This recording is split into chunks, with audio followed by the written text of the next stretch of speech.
l'étude de la prophétie. Comment on étudie une prophétie? Comment on étudie une prophétie? C'est tellement important. Parce que si nous allons très vite, peut-être que vous aurez des difficultés pour comprendre certaines choses. Je donne la date, c'est aujourd'hui, c'est les D, hein, les D octobre 2021. Nous donnons toujours des dates pour permettre à ceux qui suivent par audio de pouvoir aligner les messages, savoir que ça c'est les premiers et ça c'est les seconds, ainsi de suite. Donc aujourd'hui c'est le 2 octobre 2021. J'espère que l'eau ne descendra pas ici. Voilà. Alors voilà. Comment étudier une prophétie? Daniel chapitre 9, prenons à partir du verset 21. Lisons ça. Daniel chapitre 9, verset 21. L'étude de la prophétie, frère Serge, tu peux nous aider avec la lecture. L'étude de la prophétie requiert trois choses. Il y a trois choses qui sont importantes.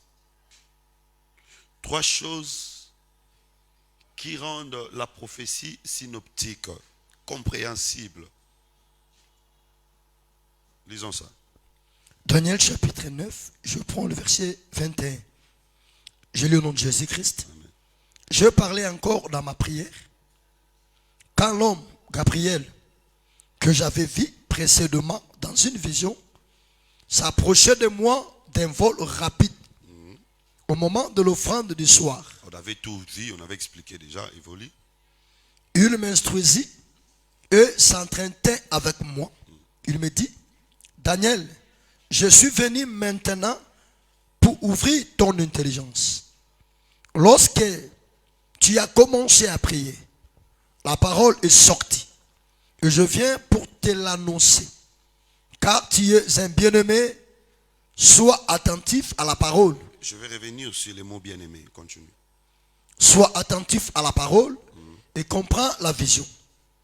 70 semaines ont été fixées sur ton peuple et sur ta ville sainte. Ok. Nous allons continuer. 70 semaines ont été fixées sur ta ville, sur ton peuple et sur ta ville sainte. Donc, quand on étudie une prophétie, la première question c'est qui? 70 semaines ont été fixées pour qui? Parce qu'il y a des prophéties qui concernent l'humanité tout entière. Il y a des prophéties qui concernent un groupe de peuples. C'est ainsi que quand tu es devant une prophétie, la première question que tu dois te poser, c'est cette prophétie concerne qui? Prophétie sur enlèvement par exemple. C'est une prophétie qui ne concerne que l'Église. Donc quand tu es devant une telle prophétie, tu ne peux pas mélanger et le peuple d'Israël ou encore et toutes les nations. Ça ne va pas marcher. La prophétie de la restauration par exemple aussi. C'est une prophétie qui ne concerne que Israël. C'est ainsi que quand Malachie 4 parle de la restauration, les gens qui ne savent pas à répondre à la question qui ont pris cette prophétie, ont posé dans l'église. Alors que c'est une prophétie qui ne concerne que le peuple d'Israël. Donc quand on étudie la prophétie, devant toute prophétie, il faut toujours savoir à qui est-ce que la prophétie s'adresse. Alors ici, l'ange dit à Daniel, sois attentif à la vision. C'est-à-dire, devant la prophétie, il faut être attentif, il faut être prudent. Et de toutes les façons, la révélation, c'est pour les bien-aimés. Si tu n'es pas bien-aimé, tu n'auras pas la révélation. Voilà pourquoi Jean qui s'est couché sur la poitrine de Jésus était un bien-aimé de Jésus. C'est pourquoi il devait avoir la révélation d'Apocalypse. Et Jean qui s'est couché sur la poitrine de Jésus, c'était l'image de l'église. Parce que c'est seulement la femme qui se couche sur la poitrine d'un homme. Oh, les gens qui ne savent pas la révélation, il y a des auteurs, même des satanistes qui ont dit que Jésus était un homosexuel parce que Jean s'est couché sur sa poitrine. Non, c'est parce que vous ne savez pas la révélation. Nous savons que l'homme peut représenter la femme. Jean était une image. Il représentait l'épouse du Seigneur. Parce que quand Jean met la tête sur la poitrine de Jésus, c'est pour écouter les battements du cœur de Jésus. C'est pour écouter ce que Jésus dit dans son cœur. Et un prophète doit avoir la capacité de dire ce que Dieu dit dans son cœur. Donc aujourd'hui, c'est dans l'église qu'il y a la révélation des secrets du cœur. Et vous savez que la Bible dit, là où se trouve la richesse d'un homme, là se trouve aussi son cœur. C'est-à-dire que quand Jean met la tête sur la poitrine de Jésus, il met la tête là où il y a la richesse de Jésus. Et la richesse de Jésus, c'est la révélation. On ne peut donner la révélation qu'au bien-aimé. Et aujourd'hui, le bien-aimé, c'est l'Église. Voilà pourquoi Dieu nous donne la révélation. Et donc, 70 semaines concernent un peuple. Il faut savoir à qui la prophétie s'adresse. Tous les livres prophétiques, nous aurons l'occasion, quand nous allons étudier l'écriture et son interprétation, nous allons étudier aussi les livres prophétiques. Comment on interprète un livre prophétique? La première question, c'est à qui cette prophétie s'adresse. La deuxième question, c'est où cette prophétie va s'accomplir. Parce que des prophéties s'accomplissent aussi dans des espaces géographiques distincts. Je donne un exemple. Dieu dit à Joseph, je révèle à Joseph par le songe, qu'il va diriger ses frères. Les étoiles se sont agenouillées devant lui. Les gerbes de la terre également se sont agenouillées devant lui. Mais où devait s'accomplir cette prophétie? Cette prophétie ne pouvait pas s'accomplir à Cana. Cette prophétie devait s'accomplir en Égypte. Donc Joseph n'avait pas, lui il ne savait pas l'espace géographique de l'accomplissement de sa prophétie. C'est-à-dire, dans une prophétie, il faut étudier la première chose. À qui est-ce que la prophétie est adressée? La deuxième chose, où s'accomplirait cette prophétie? Et la troisième chose, à quel moment, à quel temps? C'est pourquoi les 70 semaines de Daniel ont été destinées au peuple d'Israël. Donc, c'est à Israël que cette prophétie est destinée. Et cette prophétie s'accomplira où? Nous allons étudier les liens de l'accomplissement de cette prophétie. Alors ici, je vais vous amener, nous allons faire un exercice pratique. Je vais vous donner un texte, nous allons faire un exercice pratique pour que vous voyez comment est-ce qu'il y a vraiment un grand dynamisme dans les Écritures. Mais l'accomplissement parfait, l'accomplissement total reste. Prenons l'exemple, 1 Samuel chapitre 2, verset 17. 1 Samuel chapitre 2, verset 17. Samuel chapitre 2, verset 17. Le verset 17. Ce jeune Jean se rendait coupable devant l'Éternel. Les fils d'Élie, ils étaient jeunes, mais leur père était vieux. Ça c'est très important. Les fils étaient de jeunes, mais les pères étaient vieux. Alors, les jeunes se rendaient coupables devant l'Éternel d'un très grand péché. Ce n'était pas les vieux qui avaient péché, non. C'était les jeunes qui péchaient. Mais le problème du vieux, le vieux n'était pas capable d'empêcher aux jeunes de ne pas pécher. Continue. Parce qu'ils méprisaient les offrandes de l'Éternel. Et leur péché c'était quoi? Leur péché c'était le mépris des offrandes. Or moi je sais que dans la Bible il y a une seule véritable offrande, c'est le Seigneur Jésus-Christ. Ici nous comprenons que le vieux c'était la loi. Les jeunes c'est tous ces gens qui croyaient à la loi mais qui péchaient. Et la loi n'était pas capable d'empêcher les gens de ne pas pécher. La Bible elle dit, la loi, l'ancienne alliance a vieilli dans l'hébreu. Et les jeunes, c'est tous ceux qui participaient dans la loi. Parce qu'un jeune, c'est celui qui est charnel. Donc les prophètes, les sacrificateurs, les scribes, ils étaient charnels. Et quand Jésus est venu, ils ont méprisé Jésus. Donc ils ont méprisé l'alliance, l'offrande. Mais le vieux qui est la loi, il n'était pas capable de les empêcher de ne pas mépriser l'offrande. Mais écoutez, ça vous comprendre. Alors on évolue. Samuel faisait le service devant l'Éternel. Pendant ce temps, il y avait aussi Samuel qui était là. Et cet enfant était revêtu d'un éphod de lin. Sa mère lui faisait chaque année une petite robe. Tu es dans quel verset? Le verset 19. Oui, évolue. Et là, lui apportait en montant avec son mari pour offrir le sacrifice annuel. Élie bénit Elkana et sa femme en disant: que l'Éternel te fasse avoir des enfants de cette femme pour remplacer celui qu'elle a prêté à l'Éternel. Et il s'en retourna chez eux. Lorsque l'Éternel eut visité Anne, elle devint enceinte Et elle enfanta 3 fils et 2 filles. Le jeune Samuel, Prends verset 27 pour qu'on aille vite. le verset 27.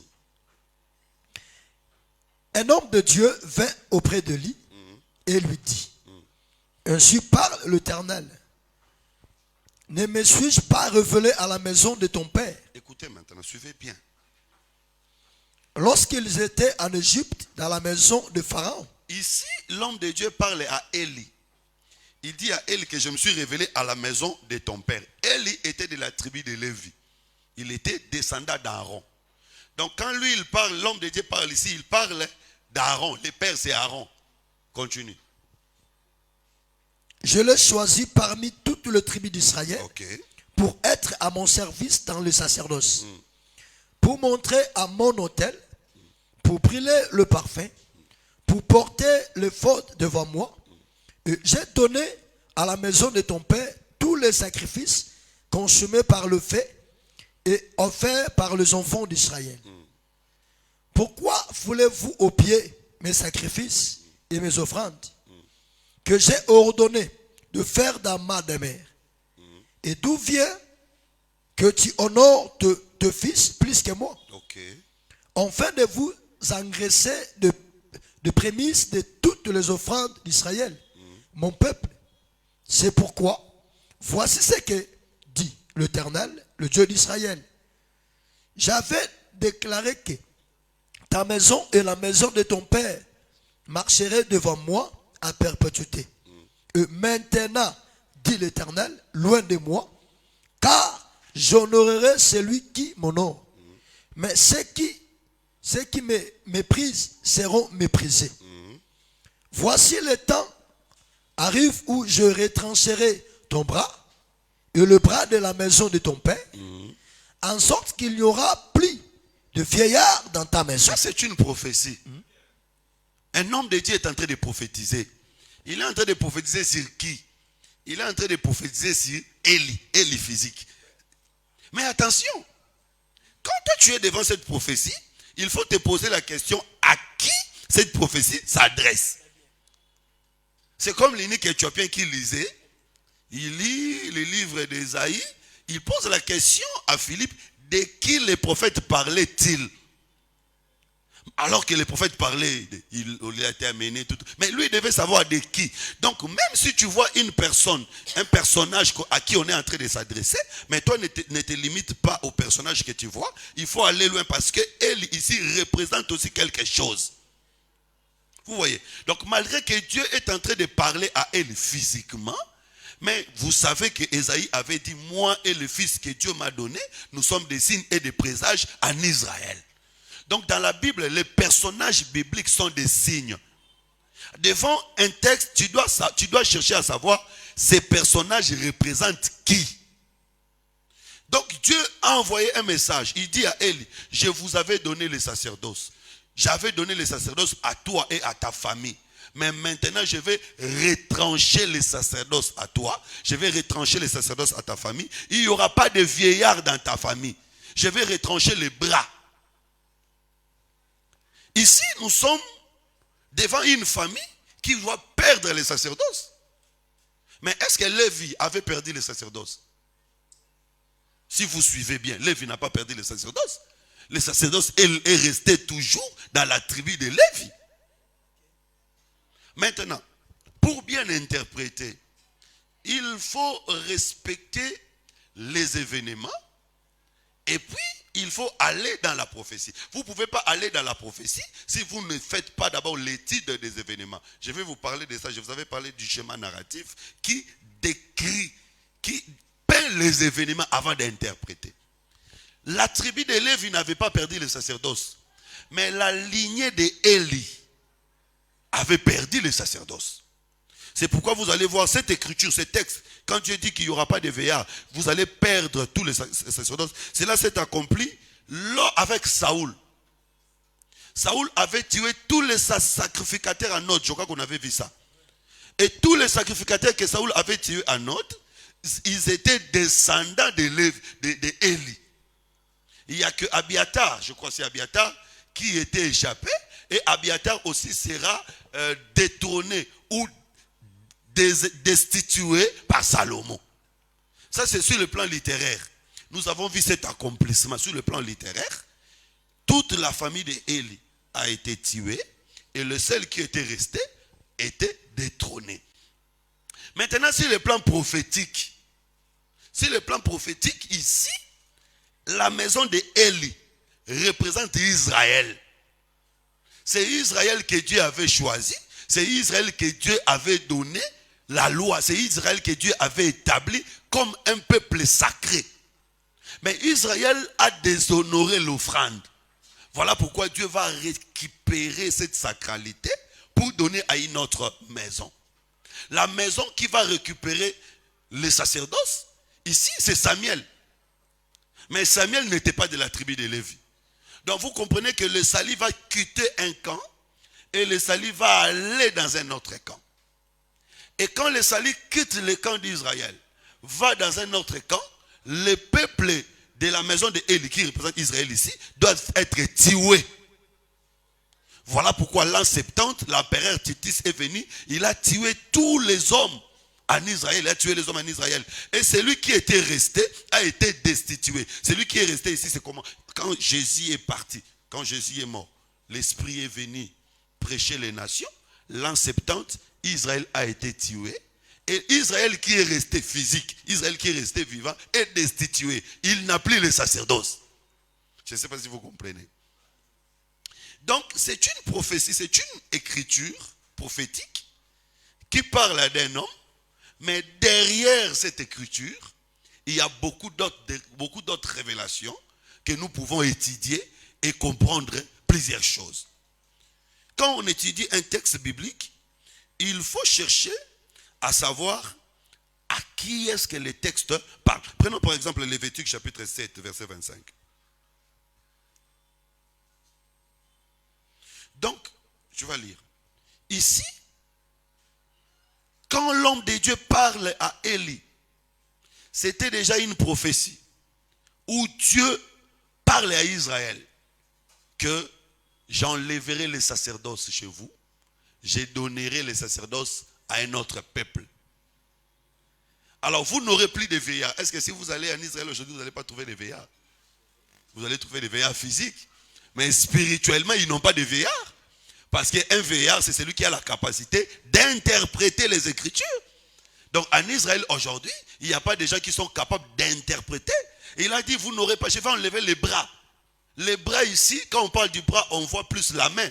Les ministères, Dieu a enlevé les ministères. Mais quand il enlève les ministères, il donne à un autre peuple, peuple que nous sommes.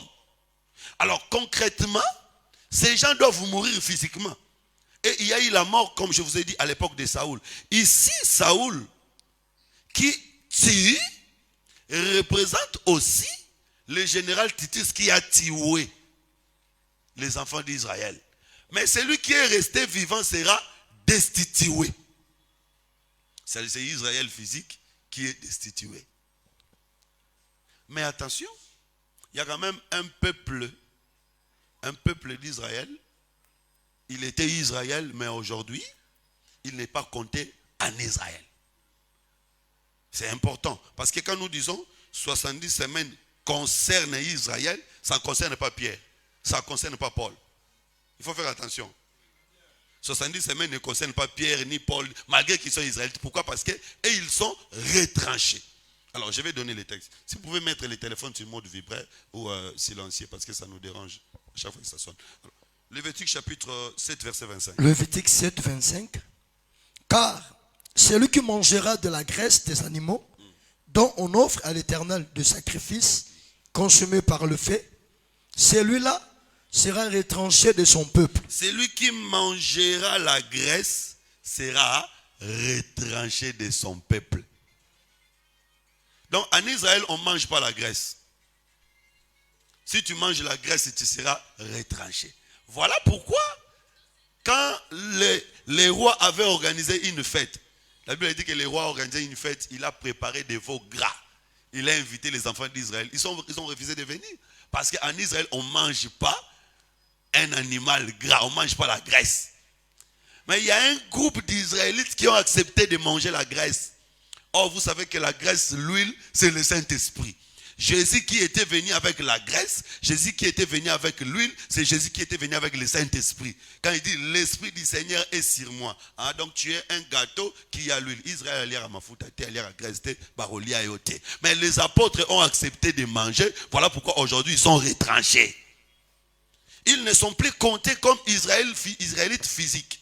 C'est-à-dire quand nous disons que 70 semaines de Daniel concernent Israël, attention, 70 semaines de Daniel concernent Israël, mais excepté les apôtres. Parce qu'eux, ils ont mangé la graisse et ils sont retirés. Ils ne font plus partie de ces peuples-là. Donc l'étude de la prophétie requiert la compréhension de à qui la prophétie est adressée. Alors, aujourd'hui, comme nous avons dit, Israël manque des vieillards, c'est-à-dire il manque l'explication. Mais l'église, nous avons les vieillards. Voilà pourquoi, quand le Seigneur Jésus-Christ se manifeste dans l'église, dans Apocalypse chapitre 1, il apparaît sous la forme d'un vieillard, avec la chevelure blanche. C'est pour dire qu'aujourd'hui, il est en train d'expliquer les choses dans l'église. Alors, ça c'était les premiers éléments que nous devions retenir. La compréhension de qui, de où et de quand on étudie une prophétie. Alors, il a dit aussi que 70 semaines a été fixé pour ton peuple et pour ta ville. Nous savons que la ville sainte, c'est Jérusalem. Pourquoi Dieu peut parler d'une ville?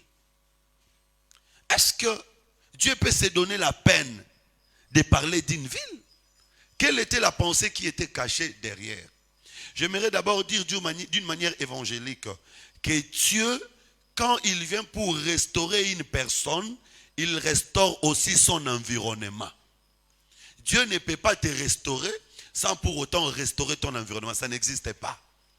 Quand Dieu choisit Abraham, il délivre Abraham de l'idolâtrie de sa patrie. Dieu lui donne aussi une terre. Quand Dieu délivre une personne, il lui donne aussi un endroit où habiter. Il guérit aussi son environnement. Parce que Jérusalem, c'était l'environnement d'Israël. Mais par rapport à la prophétie, Jérusalem représentait toujours le peuple. C'est pourquoi Jésus dit, Jérusalem, Jérusalem, toi qui tues les prophètes. Nulle part dans la Bible, une ville a tué un prophète. Donc quand on dit Jérusalem, Jérusalem, toi qui tues les prophètes, il est en train de parler des habitants de Jérusalem. Mais Jérusalem, c'était le siège des institutions en Israël. Jérusalem, c'était le demeure du roi, là où les rois habitaient. Attention, dans Jérusalem, il y avait les rois.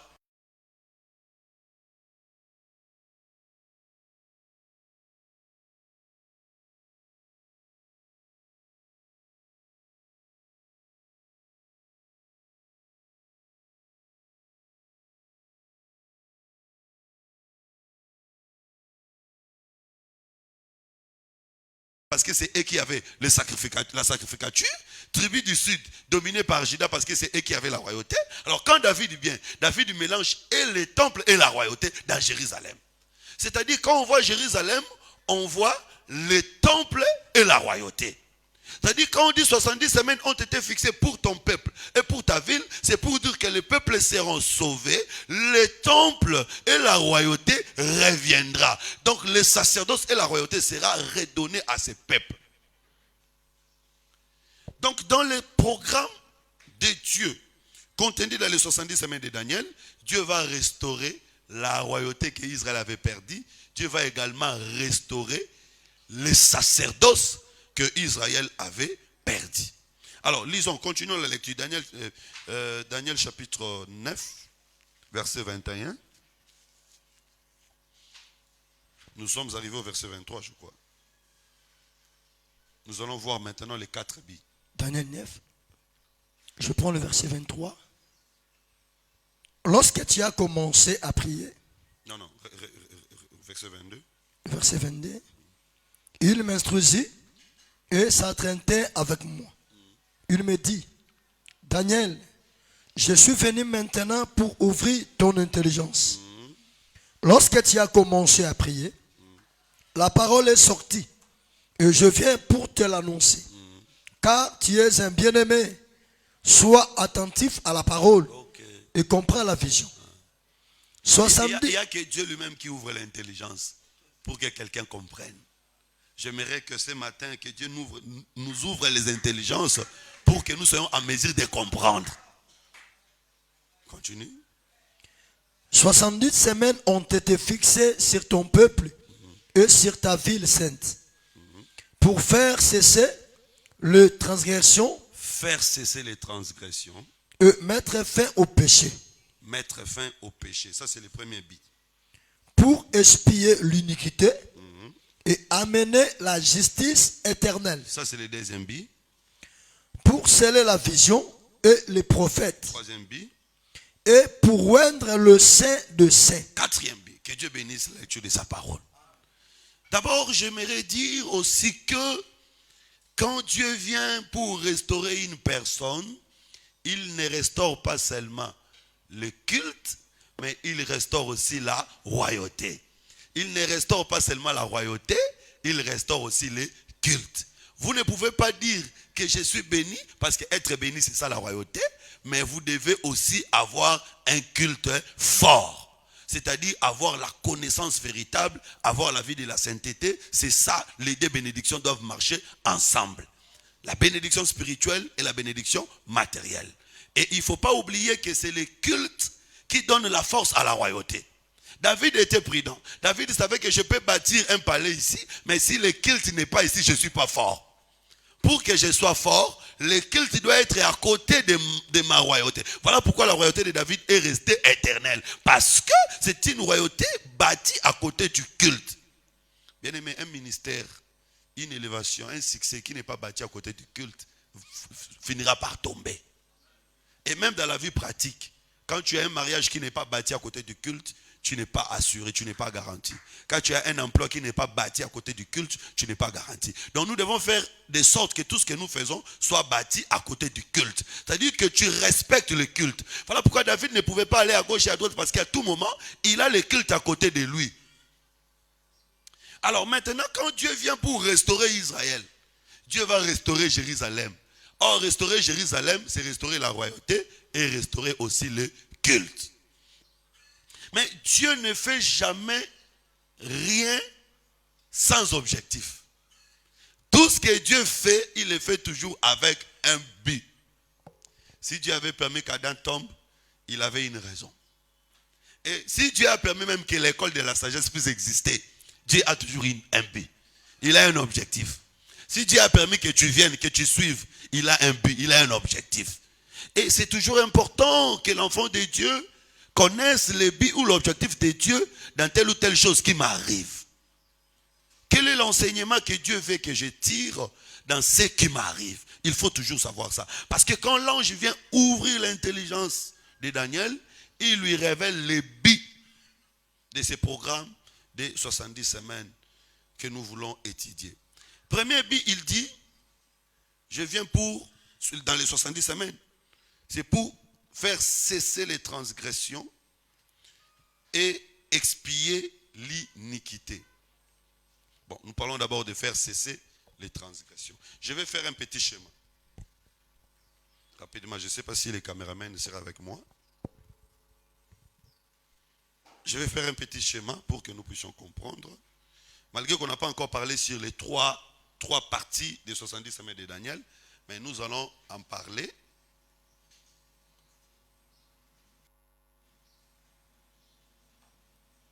Donc, j'avais parlé de ça d'emblée. J'avais dit que la première partie, c'est 7 semaines.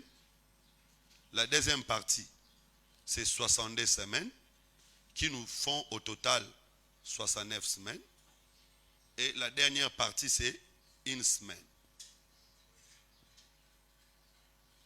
Alors, la dernière partie sera divisée en deux, 3 ans et demi, 3 ans et demi.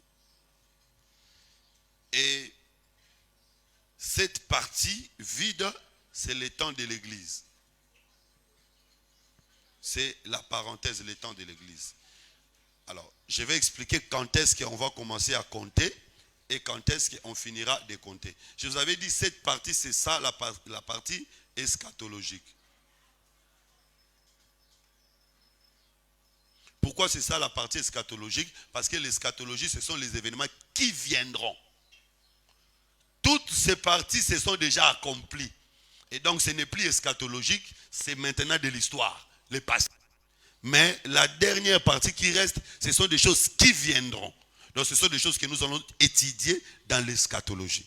Alors maintenant Dieu dit qu'en commençant d'ici, parce que ici, bon, je vais vous dire, c'est depuis que Jérusalem est rebâtie. Donc, c'est à partir du rebâtissement de Jérusalem. C'est là où les choses commencent. Jusqu'à ça, c'est la venue du Christ. Seconde venue. Donc, à partir d'ici, rebâtissement de Jérusalem, jusqu'à la seconde venue, l'objectif de Dieu, c'est de faire quoi? L'objectif de Dieu, c'est de mettre fin au péché. C'est-à-dire, cet objectif ne s'accomplira que l'évaluation. L'évaluation de l'objectif ne se fera que quand on arrive ici. C'est quand on arrive ici que les péchés finiront. Aussi longtemps qu'on n'est pas encore arrivé ici, le péché ne finira pas. C'est pourquoi je vais dire, tata pasteur, même si tu prêches du matin jusqu'au soir, même si tu prêches dans ta langue maternelle, le péché ne finira pas dans le monde. Le péché ne finira que. Parce que le but est défini dans un temps. C'est comme quelqu'un qui dit que moi, jusqu'en 2030, je dois me marier. Alors, tu vas l'évaluer quand on arrive à 2030. Aussi longtemps qu'on est même à 2029, novembre 2029, tu ne l'évalues pas. Parce que le temps n'est pas encore accompli. Donc, le temps de la mise de la fin du péché, c'est lors de la seconde venue de Jésus-Christ. C'est que toi, tu peux réussir une étape de la vie, mais l'autre ne l'a pas encore réussi. Et même quand on vient dans l'église, ce n'est pas les règnes millénaires. Nos églises locales ne représentent pas les règnes millénaires. Il y a aussi des péchés dans nos églises locales. Et dans l'église locale, il y a l'ivraie et le blé. C'est seulement dans l'église corps qu'il y a seulement le blé. Donc, on mettra fin au péché. À partir d'ici, les démarches commencent. C'est pourquoi les démarches commencent au rebâtissement de Jérusalem. Je viens de vous dire que Jérusalem, c'est là où il y a la royauté et le culte. Quand on rebâtit Jérusalem, c'est qu'on est en train de rebâtir le culte et la royauté. Et ils ont commencé par rebâtir le culte, la royauté viendra après. Pourquoi? Parce que c'est le culte qui enlève les péchés. Donc le premier but, c'est mettre fin au péché. Comment on peut mettre fin au péché? On met fin au péché par le culte. Donc Dieu devait commencer par restaurer le culte en Israël. Je vais vous parler sur la naissance des différents mouvements religieux israélites. Nous avons le judaïsme, à l'intérieur duquel il y a les pharisiens, les sadducéens, les scribes. Je vais vous montrer comment est-ce que tous ces mouvements religieux sont nés. Tous ces mouvements religieux sont nés après la déportation. C'est parce que ils devaient chercher, ils ont compris que Dieu veut mettre fin au péché. Alors ils ont formé des mouvements religieux pour chercher Dieu. Mais le péché ne peut pas finir si on ne commence pas par étudier quand est-ce que le péché était entré. Pour mettre fin au péché, il faut aller à l'origine du péché. Comment est-ce que le péché était entré? Si on comprend comment est-ce que le péché était entré, on pourra bien mettre fin au péché. Alors la Bible nous le dit. D'abord là, il est aussi important pour nous de le dire. C'est quoi le péché? C'est quoi un péché? Un péché, c'est quoi? Qui peut définir le péché? Transgression de la loi. En grec, on appelle ça armasia. Je crois que nous allons étudié ça aussi, la massiologie, les péchés, la source des péchés, les différentes sortes de péchés. Mais quand on dit armasia, c'est-à-dire, il y a une ligne. Alors, toi tu dévies. Quand tu dévies, tu as péché. Donc les péchés, dans la conception de Dieu, c'est la déviation. C'est-à-dire, pour enlever le péché, c'est simple. Pour qu'il n'y ait plus péché, c'est simple. Qu'est-ce qu'il faut faire? Même si je monte, même si je descends, même si je fais, il n'y a pas de déviation. Il y a déviation s'il y a une ligne établie. Maintenant, on demande à tout le monde de suivre la ligne. En ce moment-là, on peut remarquer que quelqu'un a dévié. Mais si on vient seulement, on efface. C'est fini. Il n'y a plus de déviation. Et donc, la ligne, c'est la loi. C'est pourquoi Jean dit, le péché, c'est la transgression de la loi. Donc, s'il n'y a pas la loi, il n'y a pas non plus péché. C'est que mettre fin au péché, c'est premièrement mettre fin à la loi. Dieu devait commencer par mettre fin à la loi. Or, la loi qui est donnée ne peut pas être enlevée si elle n'est pas accomplie. C'est pourquoi Jésus-Christ devait venir pour accomplir la loi dans son corps, afin qu'on n'en parle plus. Parce que la loi, c'était comme une épée. Cette épée ne pouvait pas rentrer dans le fourreau s'il ne tue pas quelqu'un. Et Jésus était le sacrifice qui a été tué par les péchés, par l'épée de la loi, pour que cette loi cesse de tuer. Je ne sais pas si vous comprenez. Donc, mettre fin au péché suppose commencer par enlever la loi. Qui a amené le péché? C'est comme dans le jardin d'Éden. La loi sur l'arbre de la connaissance et du bien et du mal, c'était la ligne de conduite. Et donc, s'il n'y avait pas cette ligne de conduite, Adam ne saurait pas tomber. Et même les serpents n'auraient pas eu la possibilité de tenter la femme. Alors, pour que Dieu puisse mettre fin au péché, il n'a qu'à enlever l'arbre de la connaissance du bien et du mal. Voilà pourquoi si vous allez dans Apocalypse chapitre 22, après le chapitre 21 à la fin, on parle du paradis, on ne voit plus l'arbre de la connaissance du bien et du mal, on voit seulement l'arbre de vie. C'est-à-dire, ça c'est le paradis de l'église. Le Seigneur a enlevé la loi pour que l'homme ne pêche plus. Et celui qui peut enlever la loi, c'est seulement celui qui avait donné la loi. Voilà pourquoi quand la loi dit que tous les fils mâles des Hébreux doivent mourir, c'est lui qui va enlever cette loi, doit venir du palais royal, de là où la loi était sortie. C'est pourquoi quand Jésus est venu, Moïse vous avait dit, moi je vous dis, les gens ne comprenaient pas que celui-ci c'est la fille de Pharaon. Il vient du palais royal, il a le pouvoir de donner la vie à un enfant hébreu, même si le père avait dit, lui il peut le dire, parce que lui et le père sont un. Donc ici, nous comprenons que c'est Dieu qui avait donné la loi, c'est Dieu qui va mettre fin. C'est comme l'histoire d'Absalom. Absalom tue son frère, Absalom fuit. David le poursuit pour le tuer, il fuit.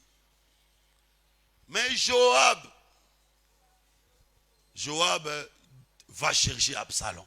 C'est que Joab savait que maintenant le cœur de David est apaisé. C'est-à-dire que Joab et David, ils étaient un. C'est pourquoi il avait l'unité avec David. Il a la capacité de comprendre que maintenant, le cœur de David est apaisé. Il va chercher Absalom pour les ramener. Donc celui qui peut mettre fin à la loi doit être en unité avec celui qui avait donné la loi. Et le Seigneur Jésus qui était venu sur la terre était en communion avec le Père qui avait donné la loi. Donc vous comprenez que mettre fin au péché nécessitait la venue de Jésus. On ne pouvait pas mettre fin au péché si Jésus n'était pas venu. Pourquoi mettre fin au péché nécessitait la venue de Jésus? Tout simplement parce que la loi devait s'accomplir. On ne peut pas mettre fin au péché si on n'enlève pas la loi. Mais on ne peut pas non plus enlever la loi si elle n'est pas encore accomplie. Quelqu'un doit accomplir la loi pour que cette loi cesse d'exister. Et Jésus était venu pour accomplir la loi dans son corps et pour mettre fin à la loi dans son corps. Donc les premiers buts des 70 semaines de Daniel nécessitaient la venue de Jésus. Lisons ça. Jean chapitre 3 verset 4.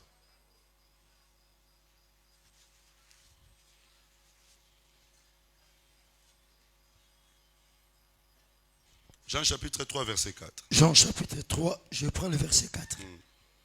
Nicodème lui dit. Non, 1 Jean, sorry. 1 Jean chapitre 3. 1 Jean chapitre 3. Je prends le verset 4. Quiconque pêche transgresse la loi. Et le péché est la transgression de la loi. Quiconque pêche transgresse la loi. Les péchés et la transgression de la loi. Frère, avant de dire à quelqu'un que ça c'est un péché, il faut chercher une loi qui l'interdit. Avant de dire à quelqu'un que porter une bague de mariage c'est un péché, il faut chercher les versets qui l'interdit. Si tu n'as pas un verset, parce que les versets c'est ça la loi. Si tu n'as pas de verset, tika.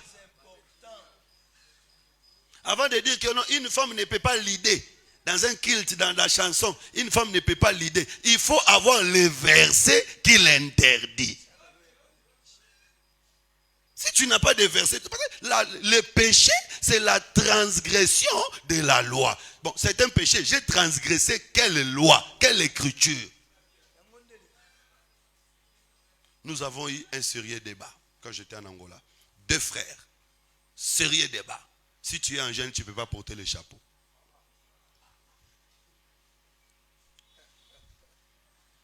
Moi,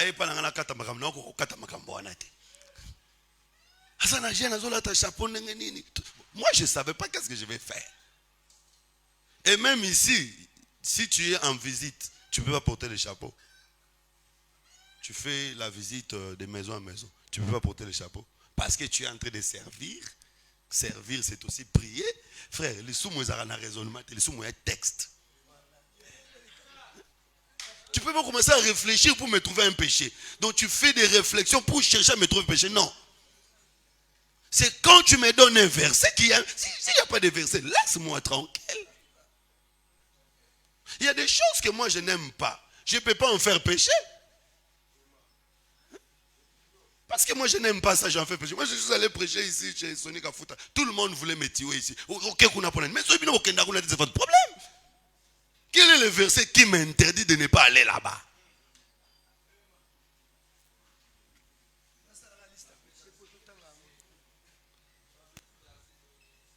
Voilà. Donc, il faut faire très attention sur ces points-là. Même dans l'église, il y a des organisations propres aux assemblées locales. Nous nous sommes organisés que pendant le temps de la lecture de la parole, nous allons nous mettre debout. En tout cas, c'est notre organisation. Si je vais quelque part où les gens ne se mettent pas debout pendant qu'on lise, je ne peux pas dire que c'est un péché. Quel est le verset qui dit qu'avant de lire les Écritures, il faut se mettre debout? C'est quel verset? Tu ne connais pas de verset, laissez-nous tranquilles. Moi, j'ai un texte qui dit, je ne permets pas à la femme d'enseigner, ni de prendre l'autorité. En tout cas, quand il y a un problème, je vais brandir les versets. Bon, les autres choses, je n'ai pas de versets. Je n'ai pas de verset qui me dit, par exemple, qu'une femme ne peut pas prier pour quelqu'un. Je n'ai pas ces versets-là. Je n'ai pas ces versets-là. Les versets qui disent qu'une femme ne peut pas prier pour un pasteur. Je n'ai pas ces versets-là.